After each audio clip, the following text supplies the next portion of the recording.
Good morning, guys. It's Nature Preserve Life here. I'm just giving a quick update. We're going to be taking a few weeks off. This will be our last video for a few weeks, unless there's a lot of interest and we learn a few more things about what I'm going to share here, which is our residential design software utility that we've been using to design for our build. It's called Modumate. And I'm going to switch over here and share a screen and just give you a quick overview of what we've been doing with it. There's some features we haven't learned about yet. We're still going through some training, but it's really a pretty good product for what our end goal is, which is to have the ability to basically press a button and generate construction drawings, and therefore go to the design review board of the HOA, and if they say change this, change that, then it's just real quick to go right back, take their recommendations and changes, or the permitting with the county. When you pull your permits, they may make changes that they require to be done, but you can just go right back to this product, make those little changes, push a button, have your PDFs generated immediately, and just email them back over to the party that requires the changes. So with no further ado, we'll give this little introduction here to Modumate. I'll have the link in the description down below. And so we're in Modumate, and I'm just going to give you first a quick overview of our little project. Take a few seconds for it to load.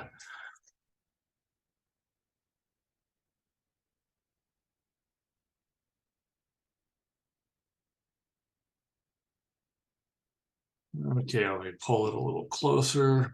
You can see here that we've got an X and a Y for the blue and a Z reference lines here for the three-dimensional. Here we go. I can now kind of zoom in. Big thing in the foreground here is the garage. That's one thing I've always wanted, was a huge amount of space, almost like a shop, or it can be used and will be used probably as a shop too. You see the wall material here is a little different. This is like defined as being 2x4 sections of walls, and while the rest of the house and the little casita on the right side back here are Adobe bricks, which is what we've always wanted to try and do. So I can pan around here to the other side of the house. Let me get a little better view. And you can see the exterior mud plaster that we would be planning on doing here. We define these walls, or what we call custom presets in Modumate, and they allow us to do take whatever kind of construction materials we want to find what a wall segment should be and use that as a quick placement around here. So one of the other little nice things about Modumate is we can go into these different separator areas like a wall segment and go ahead and define our own custom walls, for instance, and share them between projects. In the near future, they're going to have a library that's kind of central to all projects, where you can then pull from your library, your personal library, for any of your projects, instead of having to go and cut and move them between projects. But this is one we've set up, which was a Adobe exterior wall. Interior wall, they're going to be a little different in that we're not going to have the extra layer of insulating foam, rigid foam, and then the final layers of some metal mesh and the mud plaster that would go on the exterior. For us, we want to leave the interior part of the wall just unfinished brick, so you can kind of really see the beauty of the natural earthen material from inside the house. But you can define that. We did that for this project, and let me just try to expand out. You can kind of see we defined our brick here, which are 11 by 14 inches and 3.5 inches thick. another 1/2 inch of the mud mortar, and then the wall, how we would set that up and define it, and the different layers that go on the exterior. And this is kind of how it's rolled up and summarized for our Adobe brick wall segments that are used in this project. And we have a few others, but that's basically the gist of it, how you can customize things, which is really nice if you're doing something different than us. So there's a lot of canned stuff that's already in it, like the 2.5 inch 2x4 inch interior and exterior walls. And I'll show that in a moment on how you can just quickly throw those in. I'm still in that. Okay. Anyway, for us, one of the neat things we'll be doing differently will be the garage will be basically a big shop, and we're gonna have a lot of storage and parking in there, potentially for an RV later. But for now, I just want to make it big, and garage space is cheap to build compared to the rest of the house and all the finishing details that go into a house. The garage is just a big slab, a lot of 2x4s, and exterior materials like zip sheathing, or maybe even little classic plywood. We haven't really decided on the details there, but we'll probably finish it with some insulation and sheetrock and stuff. And I've done lots of sheetrock. I can't imagine trying to hang it on a 12-foot high wall or 14-foot or whatever we end up here. We're still working out the details, but this gives us kind of it gives you guys an idea of just what we're doing with this kind of tool can do to help you move along. And like I say, I love the thought of being able to push a button and generate all the construction drawings, and especially, and you can see inside pretty well. Let's see. What other cool things that I want to share? Oh yeah, the main plane here of the where the soil would be, where you can see underneath here. Let me zoom up, change the angle a little bit. There we go. You can see the slab underneath. We haven't gotten the footing and stem walls in yet, but we will. That's actually just a little bit of some quick clicking once we're there at that point, and same with the roofing. Not there yet, but we sure hope to get that on our next training session with Majimate trainers. Anyway, the layout in here is our living room. Behind the living room is, of course, the front entrance and the little dining area with a window outside to the courtyard. Hallway here where we have an entrance into the utility room here, storage closets, a little powder room, bathroom, also a pantry area off, which will be the kitchen here. We don't have the cabinets in yet, or any of the other furnishings, whatever, to give an idea. But behind our master suite will be the bathroom, a closet here for this bedroom, shared bathroom here for this other bedroom here, and then finally a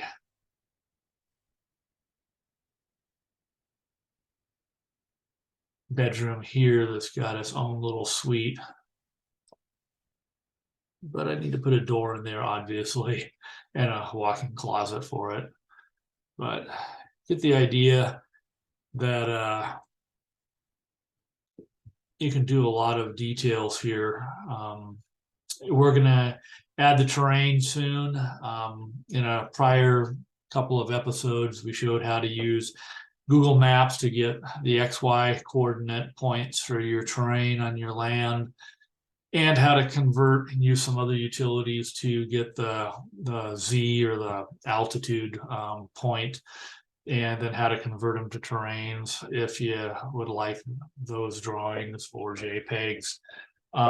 What we're understanding is, and we'll find out soon, is that we can just load the 3D coordinate data points in here, and then that would give us a terrain to work with just using the data points. And from there, we can actually cut into the terrain, do some excavating, and basically have it compute for us the number of cubic yards of soil we need to actually remove. Oh, what else? You can see the detail, of course, as I zoom up on, the bricks, the concrete slab. What I'll do now is jump over to a new project just to show you how quick and easy it is to get something started real fast. Here's my test project.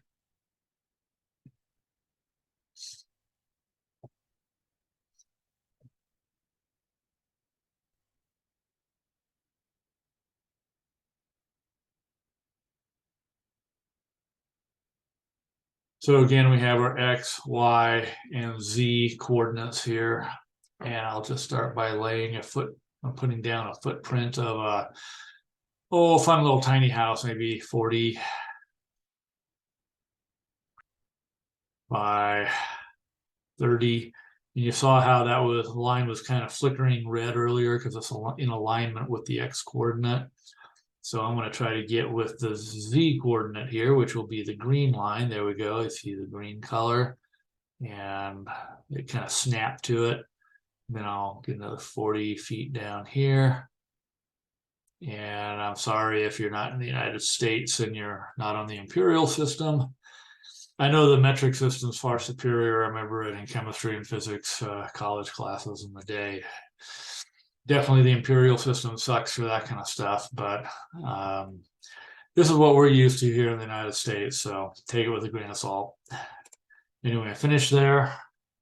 Escape out of that with the escape key, and I can go back to the menu and grab rectangles, which I'll just grab a corner point, and go up for an 8-foot high wall. And now you see I'm throwing in wall sections here real quick, and escape out of that. Now we can actually define what the wall will be.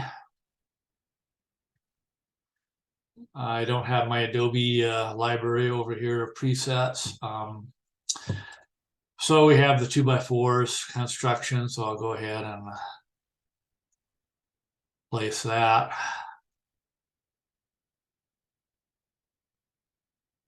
And then go back to flooring, grab a concrete slab on grade. There we go. Let's go back to the front of the house again. Maybe zoom up a bit. Close that off. And using this massing line, which converts it to a massing graph layout, and go ahead and put a door opening. I think they're like rough openings, so like 6'8". Let's make a 3-foot wide door. Escape out of that. Go back to select mode. Select the door opening, and let's delete that. Now you can kind of see we have a real rendered door opening with, see the little sunshine or light coming in and shadow. That's a really nice detail. I like that a lot. Though the important thing for us is, of course, the drawings. Anyway, if we jump back to, I believe, separator view, you can see the walls and the slab are back in place. The slab details, the gravel layer underneath the concrete slab and all that. And of course, you can do it from underneath too, which is really cool. And have your 3D perspective. So that in a nutshell is the basics of starting with Modumate. And again, it'll be in the linked in the description below, along with a couple other terrain capturing and identifying videos we did quite a while back. Links to those. So if you want to see how to capture the terrain details on your land, you can. And then that's something that should one way or another import into Modumate here, and then we can size it accordingly and get that perspective right. A lot of it might involve eyeballing different points on the things on the terrain to know just where we're at as we size things.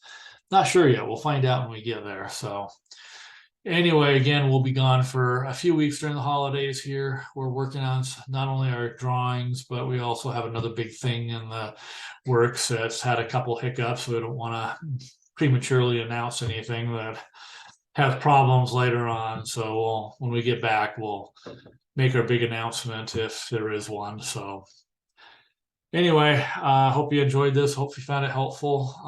Just get an idea of some products, an example of a product that's out there that we're pretty happy with. And the owner and the team that's developing it and training those customers on it have been really responsive to some of our input and stuff. So that's another plus we really like about it. Because we're just a small mom and pop, doing our little project ourselves here. We're not gonna be a big architectural firm that needs their kind of bigger problems and issues that they're all concerned about budgeting and stuff like that, which we're much more focused on just getting the construction drawings. That's our big thing. That's what matters most to us, though. We sure do love, playing around in the 3D arena, because we remember back in the days of T-squares and triangles and big sheets of paper and drafting classes, how we did things in the old days, horse and buggy.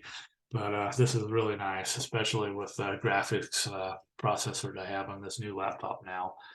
Makes it really hum along. So anyway, if you're not subscribed, please subscribe. Then you'll be notified quickly when we are back from the holidays and have things posted. So cheers. Okay, so I got the first batch of the seltzer, black cherry flavored, transferred and in the keg. So I'm gonna just record for everyone here just the second batch, which is wheat beer with a watermelon flavoring to it. So that's what we got in here, 5 gallons, and it's gonna go into this keg. I got a nice little tube connected here. So when I turn it on, we've got liquid transferring here. Oh yeah, I can smell that beer. Anyway, let me flip it over. There you go. And so all I do is you get a little bit in there now. Just go ahead and open up the flavoring, watermelon in this case. I've done some other flavors before that turned out really good. So let's just see what this looks like. Let me pause a second. Okay, here we go. We got the watermelon, the lid off. So while this is going on in, I will gently pour some in.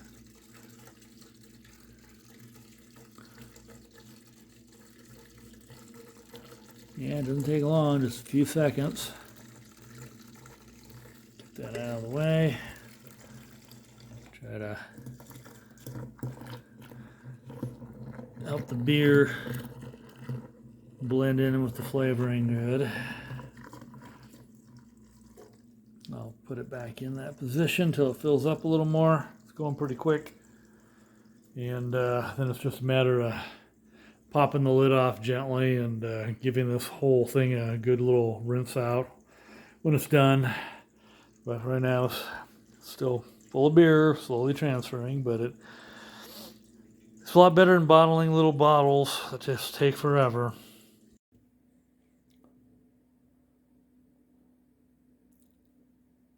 And a couple other notes I'll just share here with these kegerators is they can be a little bit of a mess here inside to get all the tubing ran and stuff, especially with these little manifolds that give you the flexibility here to do different pressures and stuff inside. So I got like 2 of these manifolds inside there because on the back here I upgraded. Let me just move this around so it'll show better. In the CO2 tank here, I've got two tubes coming out where I have the higher pressure on this side coming out, and that's for the seltzer because it should be 25 to 30 psi to better dispense and carbonate and so forth.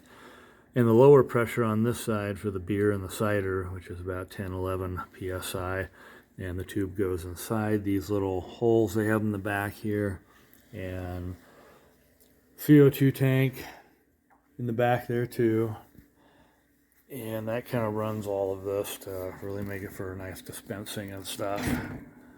So that's pretty much it. And then we got basically